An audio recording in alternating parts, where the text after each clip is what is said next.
ओम शांति। 20 नवंबर 2022 बाबा के अव्यक्त महावाक्य हैं। रिवाइज मुरली है 20 दिसंबर 1992। मुरली का सार है, आज्ञाकारी ही सर्व शक्तियों के अधिकारी।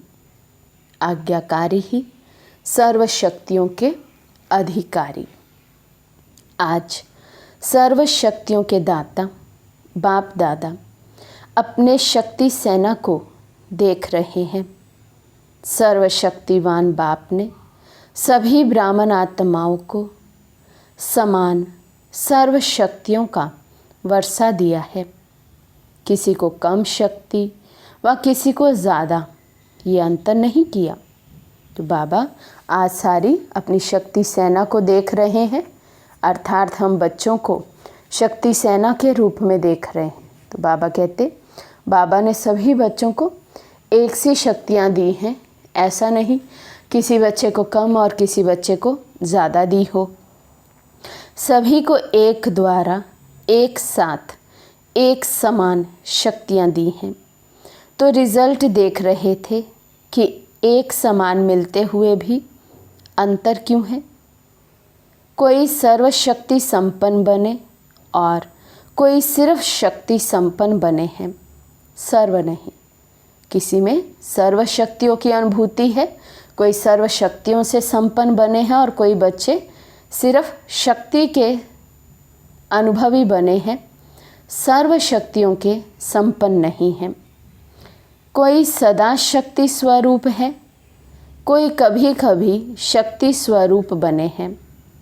कोई ब्राह्मण आत्माएं अपनी सर्वशक्तिवान की अथॉरिटी से जिस समय जिस शक्ति को ऑर्डर करती हैं, वे शक्ति रचना के रूप में मास्टर रचता के सामने आती हैं। ऑर्डर किया और हाजिर हो जाती है। कोई ऑर्डर करते हैं लेकिन समय पर शक्तियाँ हाजिर नहीं होती, जी हाजिर नहीं होती। तो बाबा कहते कुछ बच्चे किसी भी शक्ति को, कैसी परिस्थिति है उसके अकॉर्डिंग जिस शक्ति को जब ऑर्डर करते हैं वो शक्ति उसी समय कार्य में आती है। लेकिन कुछ बच्चे ऑर्डर तो करते हैं लेकिन वो शक्ति आती नहीं है, जी हाजिर नहीं करती है, या फिर परिस्थिति क्रॉस होने के बाद, समय क्रॉस होने के बाद में समझ में आता है ये शक्ति यूज़ करनी चाहिए थी। इसका कारण क्या? कारण है जो बच्चे सर्वशक्तिवान बाप, जिसको हजूर भी कहते हैं, हाजिर नाजिर भी कहते हैं। तो जो बच्चे हजूर अर्थात बाप के हर कदम की श्रीमत पर हर समय जी हाजिर व हर आज्ञा में जी हाजिर प्रैक्टिकल में करते हैं, तो जी हाजिर करने वाले के आगे हर शक्ति भी जी हाजिर व जी मास्टर हजूर करती है। तो सीधी सी बात, जो बाबा के आगे सदा हाँ जी का पाठ बजाते, जी हाजिर करते, बाबा कहते उनके सामने सर्व शक्तियाँ भी जी हाजिर सदा ही हाजिर रहती हैं। अगर कोई आत्माएं श्रीमत व आज्ञा जो सहज पालन कर सकते हैं वे करते हैं, और जो मुश्किल लगती है वे नहीं कर सकते, कुछ किया कुछ नहीं किया, कभी जी हाजिर कभी हाजिर, इसका प्रत्यक्ष सबूत व प्रत्यक्ष प्रमाण रूप है कि ऐसी आत्माओं के आगे सर्व शक्तियाँ भी समय प्रमाण हाजिर नहीं होती हैं। बाबा कहते जो श्रीमत जो आज्ञा बाबा ने दी, उनमें से जो मुझे इजी लगी वो तो मैंने फटाफट धारण कर ली, मान लिया, स्वीकार कर लिया, हाँ जी किया। लेकिन जिसको करने में थोड़ी भी मेहनत लगी, मुश्किल लगा, उसको छोड़ दिया, उसमें ना जी, बाकी में हाँ जी। तो ऐसे कभी हाँ जी कभी ना जी करने वाले ऐसे बच्चों के सामने बाबा कहते फिर शक्तियाँ भी समय से कार्य में नहीं आती हैं। जैसे कोई परिस्थिति प्रमाण समाने की शक्ति चाहिए तो संकल्प करेंगे, हम अवश्य समाने की शक्ति द्वारा इस परिस्थिति को पार करेंगे, विजयी बनेंगे। लेकिन होता क्या है, सेकंड नंबर वाले अर्थात कभी कभी वाले समाने की शक्ति का प्रयोग करेंगे, 10 बार समाएंगे, लेकिन समाते हुए भी 1-2 बार समाने चाहते भी समा नहीं सकेंगे। फिर क्या सोचते हैं, मैंने किसी को नहीं सुनाया, मैंने समाया। लेकिन ये साथ वाले थे, हमारे सहयोगी थे, समीप थे, इसको सिर्फ इशारा दिया, सुनाया नहीं, इशारा दिया। कोई शब्द बोलने नहीं चाहते थे, सिर्फ एक आधा शब्द निकल गया, तो इसको क्या कहा जाएगा, समाना कहेंगे। 10 के आगे तो समाया और 1-2 के आगे समा नहीं सकते, तो इसको क्या कहेंगे। बाबा कहते चेक करो अपने आप को, कहीं हम भी ऐसा ही समाते तो नहीं है। किसी की कोई बात मुझे समानी है अपने अंदर, नहीं अच्छा लगा किसी का बिहेवियर, कोई परिस्थिति ऐसी आई जहाँ मुझे किसी बात को समाना है। हमने ज़्यादा को नहीं सुनाया, हर एक को नहीं सुनाया, लेकिन किसी ना किसी 1-2 को पूरा भी नहीं सुनाया, कुछ कुछ सुना दिया। तो बाबा कहते क्या इसको भी समाने की शक्ति है, ऐसा कहेंगे। समाना अर्थात फिर किसी के आगे भी उसका वर्णन नहीं हो, एक शब्द भी नहीं। और गहराई में जाएं तो बाबा कहते समाना अर्थात कि आपको स्वयं भी वो बात दोबारा मन में याद नहीं आए, संकल्प भी नहीं चले उस बात का। वो है ओरिजिनल समाने की शक्ति। जैसे भूल ही गए, जैसे कोई सागर है, सागर के किनारे अगर कोई छोटा सा पत्थर हो तो सागर की एक लहर ज़ोरदार आती है, उस पत्थर को अपने अंदर ले जाती है, अर्थात सागर में ले जाती है। फिर क्या वो पत्थर उस सागर में नज़र आएगा? बिल्कुल भी नहीं, समा जाता है। ऐसे ही बाबा कहते हैं आप मास्टर सागर समाने की शक्ति में। तो कोई बात आई सामने, उसको ऐसे संभालें कि फिर वो अपने अंदर भी नज़र नहीं आए, अपने अंदर भी चले नहीं। समाने की शक्ति ने ऑर्डर माना, जबकि अपनी शक्ति है, बाप ने वर्षे में दिया है, तो बाप का वर्षा सो बच्चों का वर्षा हो जाता है। अपनी शक्ति अपने काम में ना आए तो इसको क्या कहा जाएगा? ऑर्डर मानने वाले या ऑर्डर ना मानने वाले कहा जाएगा। आज बाप दादा सर्व ब्राह्मण आत्माओं को देख रहे थे कि कहाँ तक सर्व शक्तियों के अधिकारी बने हैं। अगर अधिकारी नहीं बने तो उस समय परिस्थिति के अधीन बन पड़ते हैं। बाप दादा को सबसे ज़्यादा रहम उस समय आता है जब बच्चे कोई भी शक्ति को समय पर कार्य में नहीं लगा सकते हैं। उस समय क्या करते हैं? जब कोई बात सामना करती है तो बाप के सामने किस रूप में आते हैं? ज्ञानी भगत के रूप में आते हैं। भगत क्या करते हैं? भगत सिर्फ पुकार करते रहते हैं कि ये दे दो।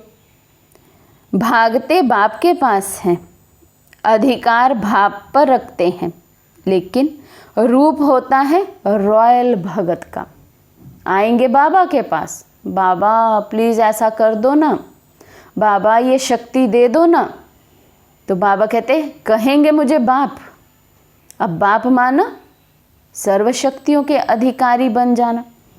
बाप कहना ही माना मैं उनकी सर्व शक्तियों का अधिकारी हूँ, मुझे वर्षे के रूप में मिली है। अब अधिकारी हो और फिर भी मांगते हो, तो बाबा कहते कौन से संस्कार उस समय इमर्ज हो जाते हैं? भगत के। भूल ही जाते हैं कि मैं अधिकारी हूँ, तो बाबा से भी मांगने लगते हैं, रॉयल भगत हो जाते हैं। और जहाँ अधिकारी के बजाय ज्ञानी भगत अथवा रॉयल भगत के रूप में आते हैं, तो जब तक भक्ति का अंश है तो भक्ति का फल सद्गति अर्थात सफलता, सद्गति अर्थात विजय नहीं प्राप्त कर सकते, क्योंकि जहाँ भक्ति का अंश रह जाता वहाँ भक्ति का फल ज्ञान अर्थात सर्व प्राप्ति नहीं हो सकती, सफलता नहीं मिल सकती। तो बाबा कहते या तो भगत बनो या ज्ञानी आत्मा बनो, या तो अधिकारी बनो या फिर मांगने वाला बनो, दोनों एक साथ नहीं हो सकते। यदि ज्ञानी आत्मा होते हुए भी भक्ति का अंश अंदर है, मानना वो मांगने का संस्कार, अधीनता का संस्कार, डिपेंडेंसी यदि अभी तक अपने अंदर है तो कभी भी सफलता प्राप्त नहीं हो सकती है, क्योंकि भक्ति का अंश अंदर है। और सद्गति अर्थात भक्ति का फल, फल तब मिलता है जब भक्ति का अंश भी अपने अंदर नहीं रहे। भक्ति अर्थात मेहनत और ज्ञान अर्थात मोहब्बत। तो या तो बाबा से मोहब्बत होगी या फिर मेहनत ही करते रहेंगे। अगर भक्ति का अंश है तो मेहनत ज़रूर करनी पड़ती, और भक्ति की रस्म रिवाज है जब भीड़ अर्थात मुसीबत पड़ेगी तब भगवान याद आएगा। तो बाबा कहते ये भी भक्ति का संस्कार है। कोई को हम देखते हैं ना, जब कोई मुसीबत पड़ी, कोई परीक्षा आई, तब तो खूब योग करेंगे। वो योग कहाँ होगा? वो तो बस मांगना है बाबा से, नाम दे देते हैं योग। तो बाबा कहते हैं ये भक्ति का संस्कार है, मेहनत करने का। इसलिए तब स्पेशली बाबा की याद आती, जब कोई पेपर आ जाता है, कोई मुसीबत आ जाती है, एक्स्ट्रा योग करते हैं। तो ओरिजिनल में वो योग नहीं है, केवल भक्ति का संस्कार उस समय इमर्ज हो जाता है और भगवान के सामने बैठ जाते हैं अपना रोना रोने और भगवान से मन्नतें मांगने। तो बाबा कहते नहीं तो अलबेले रहेंगे। अब जब मुसीबत पड़ी, कोई परीक्षा आई, परिस्थिति आई, तब तो खूब बाबा की याद आएगी और ऐसे भले टाइम वेस्ट करते रहेंगे, अलबेलापन आता रहेगा। ज्ञानी भगत भी क्या करते हैं? जब कोई विघ्न आएगा तो विशेष याद करेंगे। एक है सेवा प्रति याद में बैठना और दूसरा है स्व की कमजोरी को भरने के लिए याद में बैठना। दोनों में अंतर है। जैसे अभी भी विश्व पर अशांति का वायुमंडल है, तो सेवा प्रति संगठित रूप में विशेष याद के प्रोग्राम बनाते हो, वे अलग बात है। वे तो दातापन देने के लिए करते हो, वे मांगने के लिए नहीं करते हो, औरों को देने के लिए करते हो, तो वे हुआ सेवा प्रति। लेकिन अपनी कमजोरी भरने के प्रति समय पर विशेष याद करते हो, और वैसे अलबेलेपन की याद होती है, भूलते नहीं हो, लेकिन अलबेलेपन की याद आती है। हम तो हैं ही बाबा के और है ही कौन। लेकिन यथार्थ शक्तिशाली याद का प्रत्यक्ष प्रमाण, समय प्रमाण शक्ति हाजिर हो जाएगी। बाबा कहते भले बाबा को भूलते नहीं हैं, लेकिन अलबेलेपन की याद में रहते हैं। हाँ, हमारा तो बाबा ही एक है और है ही कौन। नहीं, बाबा तो सदा ही याद है, बाबा तो सदा साथ है ही। ये सब है अलबेले पुरुषार्थी के शब्दावली। लेकिन बाबा कहते परिस्थिति ना भी हो तो भी अपनी याद का, अपने पुरुषार्थ का विशेष प्रोग्राम बनाकर बाबा के पास बैठना, उसको कहेंगे तीव्र पुरुषार्थी। उनके सामने सदा ही समय प्रमाण शक्ति हाजिर होगी। कितना भी कोई कहे मैं तो याद में रहती ही हूँ, व रहता ही हूँ, लेकिन याद का स्वरूप है सफलता। जो बाबा की याद में रहते हैं तो उनके हर कार्य में सफलता मिलेगी, हर संकल्प सफल होगा, हर बोल सफल होगा।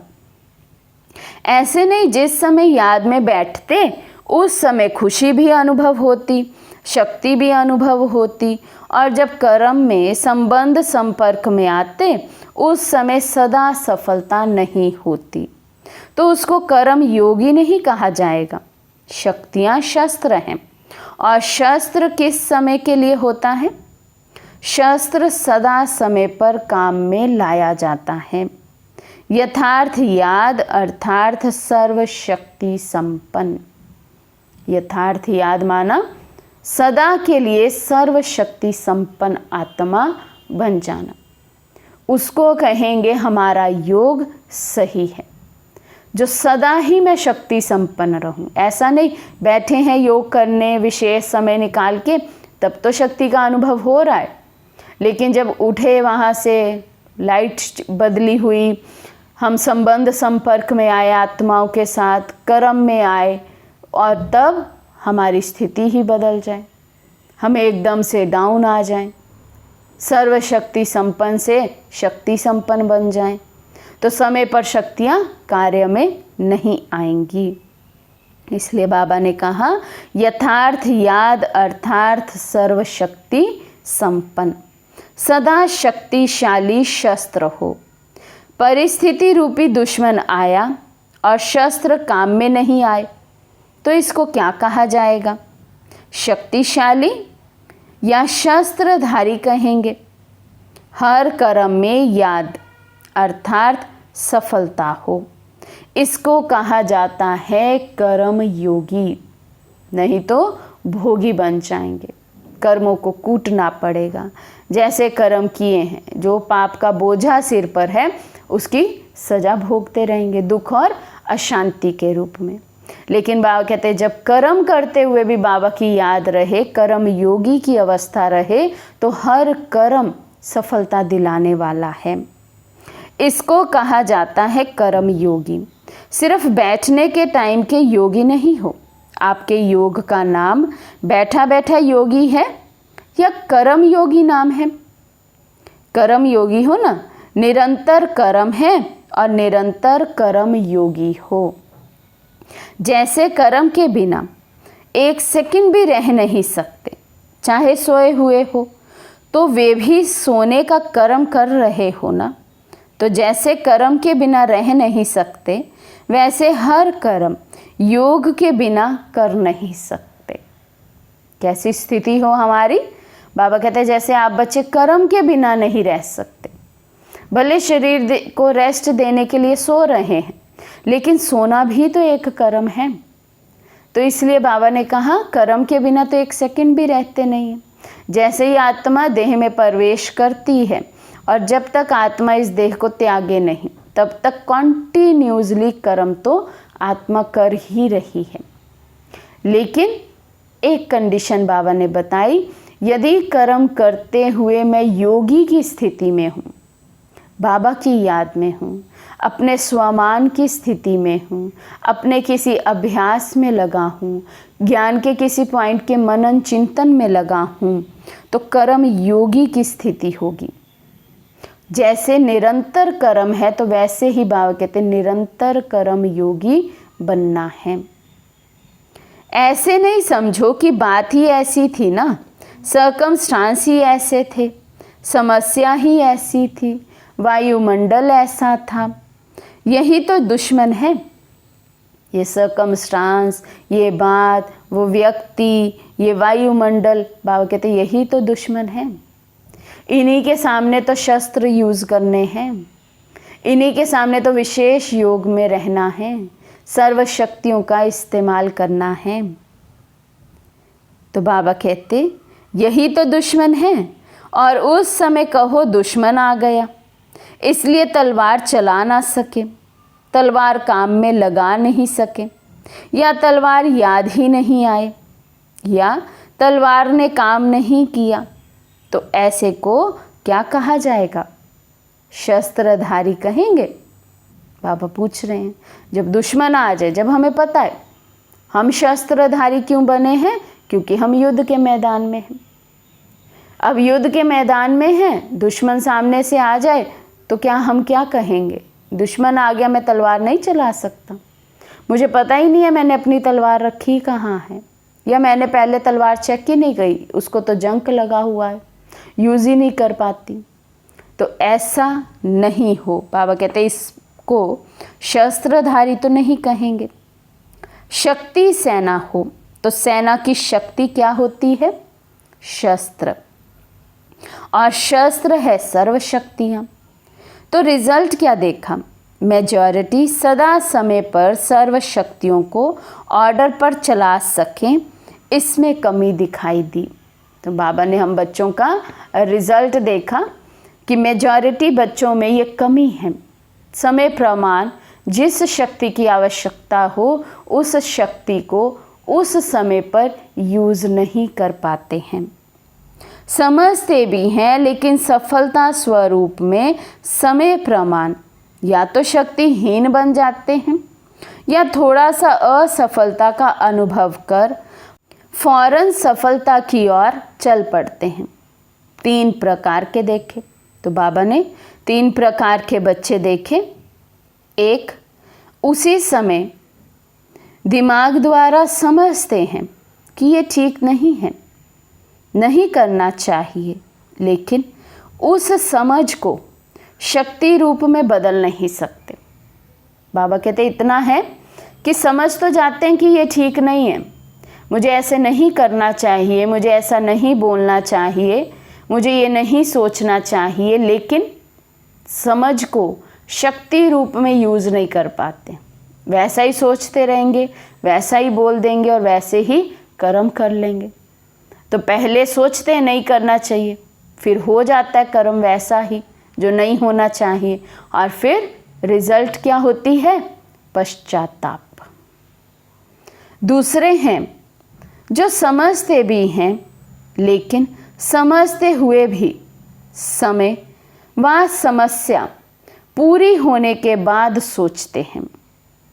वे थोड़े समय में सोचते हैं, वे पूरा होने के बाद सोचते हैं।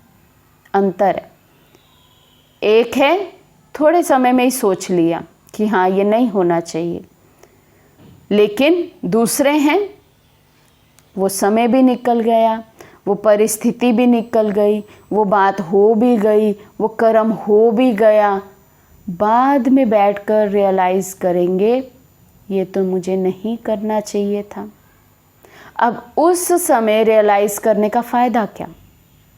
क्योंकि वो समय भी निकल गया, वो बात भी निकल गई, वो परिस्थिति भी निकल गई, तो कर्म तो नूंद हो गई ड्रामा की, कल्प कल्प की नूंद हो गई। इसलिए बाबा कहते बाद में सोचने का क्या फ़ायदा, कितनी शक्तिहीन आत्मा है। तीसरे हैं महसूस ही नहीं करते कि ये रॉन्ग है, सदा अपने रॉन्ग को राइट ही सिद्ध करते हैं, अर्थात सत्यता की महसूसता शक्ति नहीं है। तो अपने को चेक करो कि मैं कौन हूँ। एक, जो समय रहते ही याद आ जाए, महसूसता तो हो रही है कम से कम, ये रॉन्ग है, ये राइट है, ये करना चाहिए, नहीं करना चाहिए। दूसरे हैं उन्हें समझ ही तब आती है जब समय भी निकल गया, परिस्थिति भी निकल गई, कर्म हो गया, नूंद हो गई ड्रामा की, तब समझेंगे बैठ के हाँ ये तो मैंने गलत कर लिया, नहीं होना चाहिए था ऐसा। और तीसरे हैं बाबा कहते उनकी रियलाइजेशन शक्ति ही खत्म हो चुकी है, वो अपने को कहीं पर भी रॉन्ग मानते ही नहीं हैं। भले ऊपर ऊपर से कहेंगे हाँ मेरे से गलती होती है, मैं गलत हूँ, लेकिन अंदर में रियलाइजेशन नहीं है। क्योंकि बाबा कहते हैं जिसको रियलाइजेशन है वो चेंज भी होता है। रियलाइजेशन रिफ्लेक्ट होती है कर्मों में। यदि हमें रियलाइजेशन हो कि हाँ मुझ में ये कमी है, मेरी गलती है, तो वो रिफ्लेक्ट होगी कर्मों में, हम आगे से वही सेम कर्म करने में अटेंशन देंगे। तो बाबा कहते हैं उन बच्चों की जैसे सत्यता की शक्ति ही खत्म हो चुकी है, महसूसता की शक्ति ही खत्म हो चुकी है। तो अब चेक करो मैं कौन हूँ तीनों में से। बाप दादा ने देखा कि वर्तमान समय के प्रमाण सदा और सहज सफलता किन बच्चों को प्राप्त की है, उसमें भी अंतर है। एक है सहज सफलता प्राप्त करने वाले और दूसरे हैं मेहनत और सहज दोनों के बाद सफलता पाने वाले। जो सहज और सदा सफलता प्राप्त करते हैं उनका मूल आधार क्या देखा? जो आत्माएं सदा स्वयं को निर्माण चित्त की विशेषता से चलाते रहते हैं वही सहज सफलता को प्राप्त होते आए हैं। हर काम में सहज ही सफलता, सहज ही आगे बढ़ने का अनुभव, सहज ही बाबा के साथ योग लगने का अनुभव, सहज ही ज्ञान की गहराई में जाने का अनुभव। मेहनत नहीं है किसी काम में, सहज ही संबंधों में मधुरता, सहज ही लौकिक अलौकिक का बैलेंस। किसी भी कार्य में मेहनत नहीं। कौन है ऐसे बच्चे? तो उसके लिए बाबा ने कहा जो निर्माण चित्त हैं, सदा निर्माण चित्त की स्थिति में रहते हैं, उनकी विशेषता है ये। निर्माण शब्द एक है लेकिन निर्माण स्थिति का विस्तार है और निर्माण स्थिति के समय प्रमाण प्रकार है, वे बहुत हैं। उस पर फिर कोई समय सुनाएंगे, लेकिन ये याद रखना कि निर्माण बनना ही स्वमान है और सर्व द्वारा मान प्राप्त करने का सहज साधन है। निर्माण बनना झुकना नहीं है, लेकिन सर्व को अपनी विशेषता और प्यार में झुकाना है। समझा? सभी ने रिजल्ट सुनी। समय आपका इंतजार कर रहा है और आप क्या कर रहे हो? बहुत बड़ा प्रश्न बाबा पूछ रहे हैं। समय इंतजार कर रहा है कब ब्राह्मण आत्माएं तैयार हो और मैं घंटी बजाऊं विनाश की। और बाबा कहते हैं आप कर क्या रहे हो? समय है विश्व को देने का, अनेक आत्माओं के मन की उलझन को सुलझाने का, और खुद के ही मन उलझे हुए हों तो क्या करेंगे? इसलिए बाबा प्रश्न पूछ रहे हैं समय की डिमांड क्या है और हम कर क्या रहे हैं। आप समय का इंतजार कर रहे हो, समय पर तैयार होंगे क्या? विनाश आ जाएगा सबको ऑटोमेटिकली, समय प्रमाण ही वैराग्य आए तब मुझे वैराग्य आए, उसका क्या फ़ायदा फिर?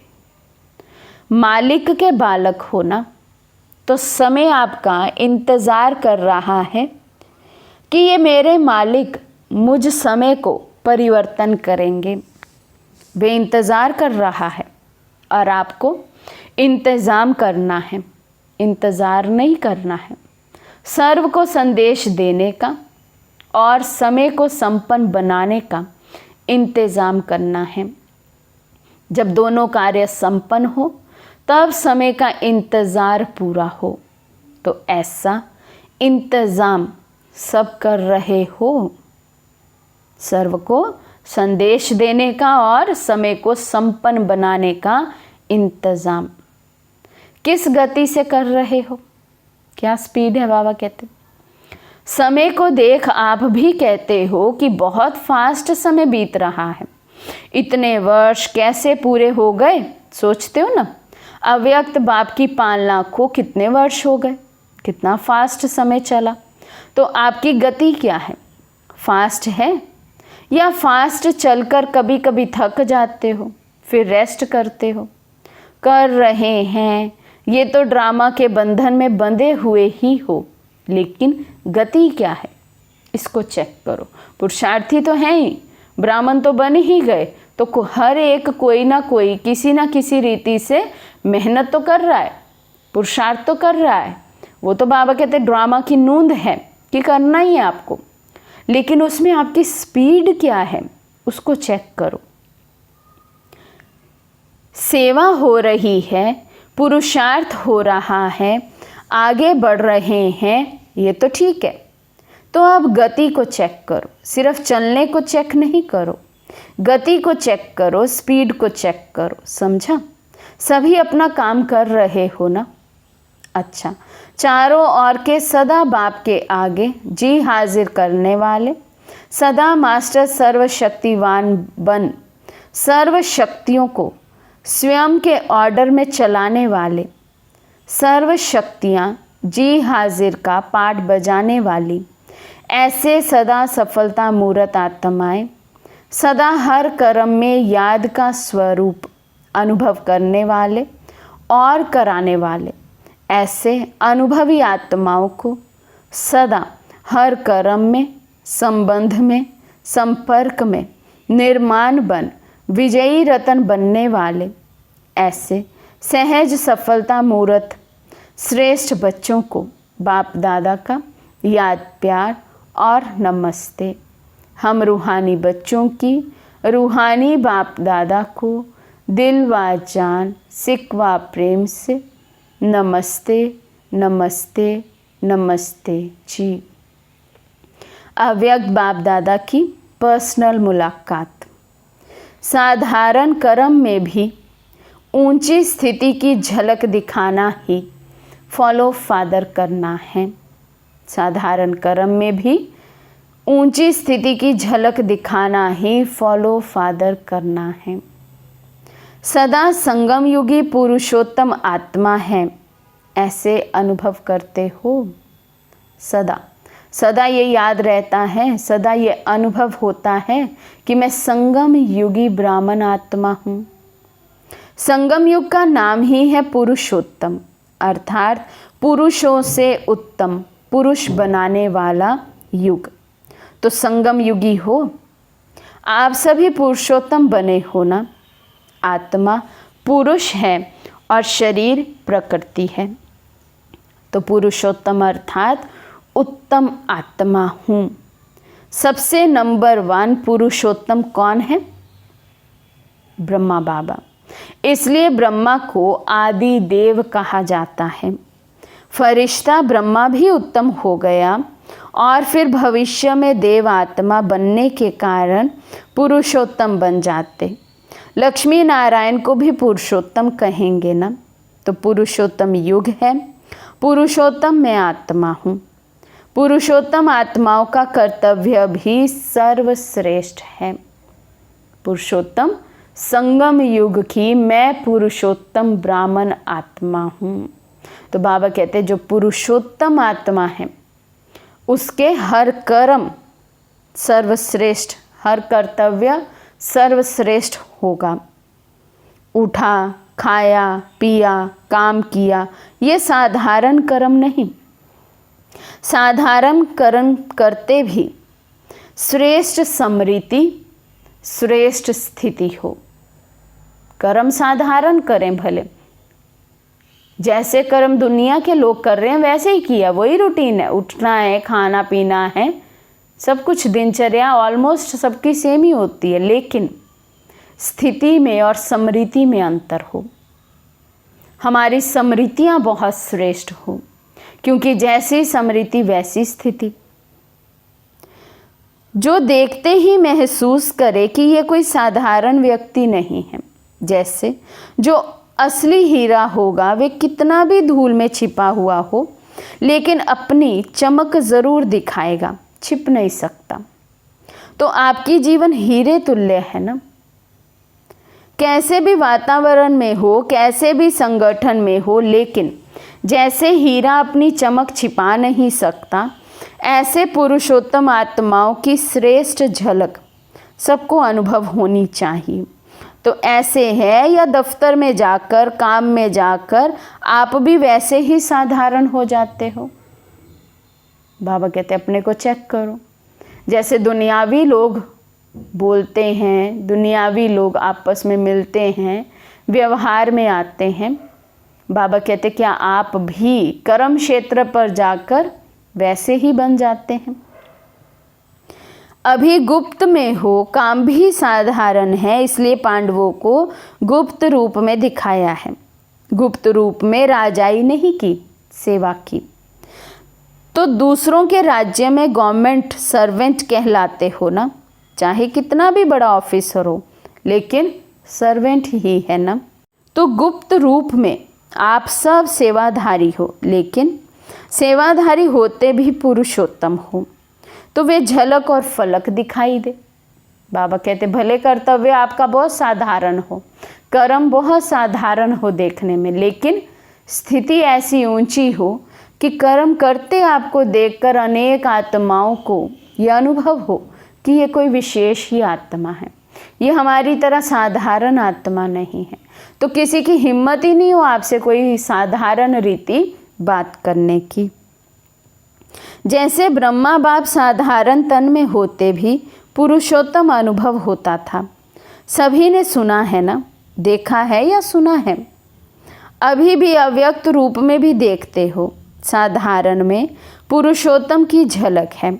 तो फॉलो फादर है ना, ऐसे नहीं साधारण काम कर रहे हैं तो स्थिति भी साधारण हो जाए, स्मृति भी साधारण हो जाए, नहीं।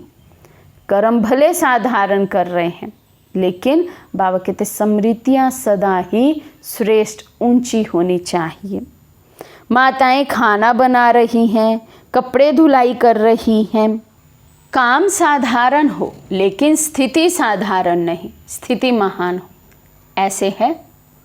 या साधारण काम करते साधारण बन जाते हो, जैसे दूसरे वैसे हम नहीं। चेहरे पर वो श्रेष्ठ जीवन का प्रभाव होना चाहिए। ये चेहरा ही दर्पण है ना, इसी से ही आपकी स्थिति को देख सकते हैं, महान है या साधारण है। ये इसी चेहरे के दर्पण से देख सकते हैं, स्वयं भी देख सकते हो और दूसरे भी देख सकते। कर्म साधारण करते हुए भी चेहरे पर बाबा कहते वो नशा अपनी श्रेष्ठ जीवन का, ब्राह्मण जन्म का, भगवान को मिलने का, वो स्वमान जो भगवान ने मुझे दिए हैं, वो सम्मान जो भगवान ने मुझे दिया है, उसका नशा सदा दूसरी आत्माओं को नज़र आए, स्वयं को भी नज़र आए और दूसरों को भी नज़र आए। तो ऐसे अनुभव करते हो। सदैव स्मृति और स्थिति श्रेष्ठ हो। स्थिति श्रेष्ठ है तो झलक ऑटोमेटिकली श्रेष्ठ होगी। जो समान स्थिति वाले हैं वे सदा बाप के साथ रहते हैं। शरीर से चाहे किसी कोने में बैठे हों, किनारे बैठे हों, पीछे बैठे हों, लेकिन मन की स्थिति में साथ रहते हो ना, साथ वही रहेंगे जो समान होंगे।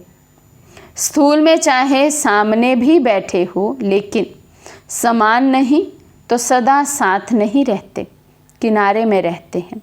तो समीप रहना अर्थात समान स्थिति बनाना। इसलिए सदा ब्रह्मा बाप समान पुरुषोत्तम स्थिति में स्थित रहो।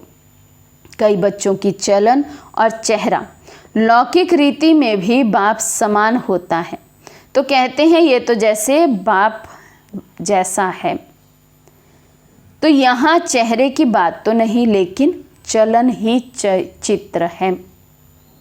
तो हर चलन से बाप का अनुभव हो, इसको कहते हैं बाप समान। हमारे हर कर्म से ब्रह्मा बाबा, शिव बाबा नज़र आए। इतनी परफेक्शन हो मेरे हर कर्म में कि हर एक कहे ये अपने बाप पर गया, अर्थात ब्रह्मा बाप समान इसके कर्म हैं।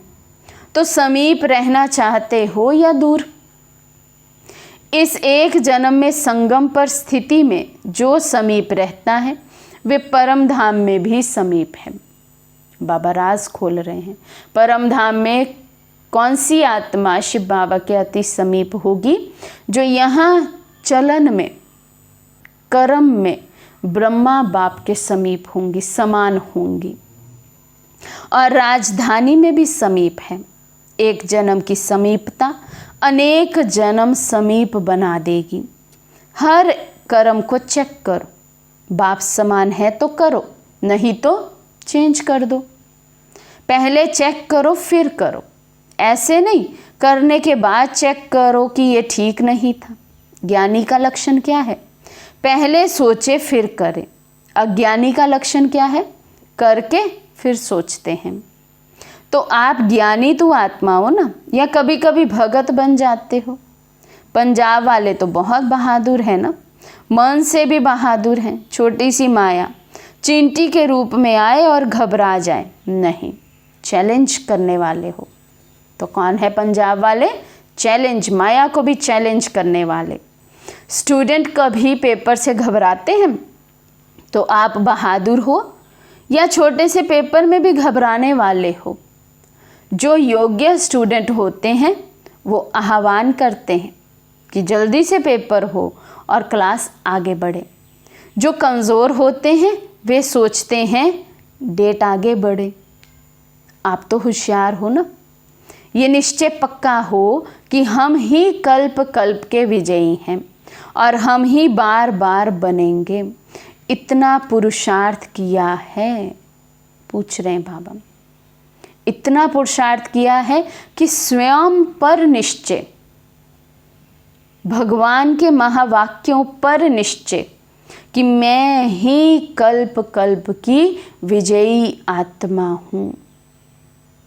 आप नहीं बनेंगे तो कौन बनेंगे? हमें डायरेक्ट इस समय भगवान का साथ मिला है और हम नहीं विजयी बनेंगे, भगवान का साथ पाने वाली आत्माएं विजयी नहीं हुई, सक्सेसफुल नहीं हुई, सफलता मूर्त नहीं हुई, तो फिर और कौन बन सकता है? कोई भी नहीं। आप ही विजयी बने थे, विजयी बने हैं और विजयी रहेंगे। विजयी शब्द बोलने से ही कितनी खुशी होती है, चेहरा बदल जाता है ना। जो सदा विजयी रहते वो कितना खुश रहते हैं। इसलिए जब भी कोई किसी भी क्षेत्र में विजय प्राप्त करता है तो खुशी के बाजे बजते हैं। आपके तो सदा ही बाजे बजते हैं, कभी भी खुशी के बाजे बंद ना हो। आधा कल्प के लिए रोना बंद हो गया। जहाँ खुशी के बाजे बजते हैं वहाँ रोना नहीं होता। अच्छा, आज का वरदान है, देह अहंकार व अभिमान के सूक्ष्म अंश का भी त्याग करने वाले आकारी सो निराकारी भव। देह अहंकार व अभिमान के सूक्ष्म अंश का भी त्याग करने वाले आकारी सो निराकारी भव। कईयों का मोटे रूप से देह के आकार में लगाव व अभिमान नहीं है, लेकिन देह के संबंध से अपने संस्कार विशेष हैं, बुद्धि विशेष है, गुण विशेष हैं, कलाएं विशेष हैं, कोई शक्ति विशेष है, उसका अभिमान अर्थात अहंकार, नशा, लोभ, ये सूक्ष्म देह अभिमान है। तो ये अभिमान कभी भी आकारी फरिश्ता व निराकारी बनने नहीं देगा। इसलिए इसके अंश मात्र का भी त्याग करो तो सहज ही आकारी सो निराकारी बन सकेंगे। स्लोगन है, समय पर सहयोगी बनो तो पदम गुना रिटर्न मिल जाएगा। समय पर सहयोगी बनो तो पदम गुना रिटर्न मिल जाएगा। सूचना है, आज अंतर्राष्ट्रीय योग दिवस, तीसरा रविवार है। सायं 6:30 से 7:30 बजे तक सभी भाई बहनें योग अभ्यास में यही शुभ संकल्प करें कि मुझ आत्मा द्वारा पवित्रता की किरणें निकलकर सारे विश्व को पावन बना रही है। मैं मास्टर पतित पावनी आत्मा हूँ। अच्छा, ओम शांति।